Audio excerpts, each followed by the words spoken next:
Good morning, it's 8:22. Happy Friday. Turning now to your health and specifically understanding Parkinson's disease. The wife of Robin Williams revealed the beloved actor and comedian was in the early stages of the disease when he died. It's a topic the actor was familiar with after playing a doctor whose patients had a number of diseases, including Parkinson's, in the 1990 movie Awakenings. He also donated to research. So what is Parkinson's disease and how does it affect its victims?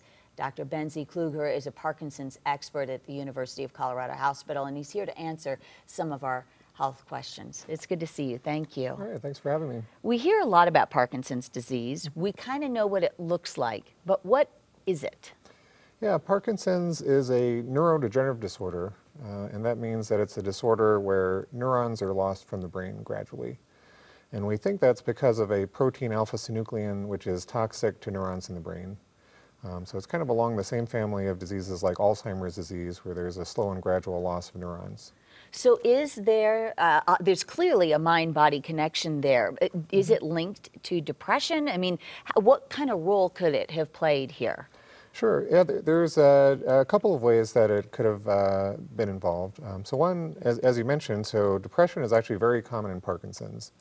About 30 to 40% of people will have Parkinson's, and some people would think that having Parkinson's is depressing, but we know that compared to people with arthritis, for instance, that at the same level of disability, people with Parkinson's have twice the rate of depression.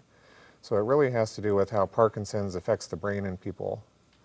The other thing, which is certainly not to be discounted, is that there's a lot of grief associated with that diagnosis. It's something that, at least at the current time, you're going to have for the rest of your life.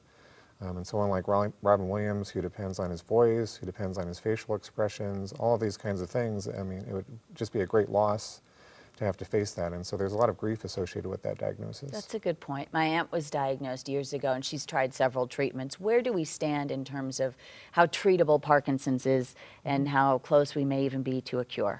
Sure.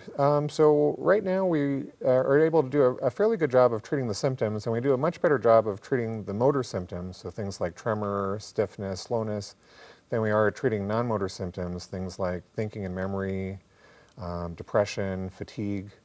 And there's progress being made in both areas, but I think some of the more exciting things that are happening right now is that we're really starting to understand the genetics of this illness. We're starting to understand how it works in the brain. And that for the first time in the last few years, we're actually starting to develop treatments that may actually halt the progression of the disease or cure the disease. So there's been actually a lot of interest recently from Michael J. Fox funded research about a vaccine for Parkinson's disease. And I don't think these things are so far-fetched. I'm hopeful that we may see a cure for Parkinson's in our lifetime. That would be wonderful. And obviously, Michael J. Fox really changed awareness in a huge way for Parkinson's, and people really started to understand more how pervasive it is. What do you think now this Robin Williams situation could have? What kind of impact could it have? Right. Well, I mean, one thing which can certainly happen would be to increase awareness. Which I don't think is ever a bad thing. One of the things that we're actually finding with our research is that at the time of diagnosis is a particularly hard time for people.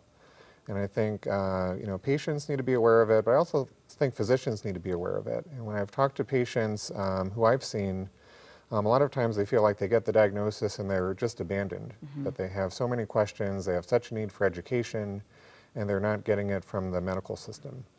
And so hopefully that this kind of awareness would really stress the importance of how devastating this diagnosis can be and how big a need there is for the general community and for patients in particular for knowing more about what Parkinson's is and what it entails. And this may really highlight that. Doctor, thank you so much for your work. All right, thank you. And for being here today. Kirk? All right, 8:26 right now. The search for a new fire chief is on in Black Forest.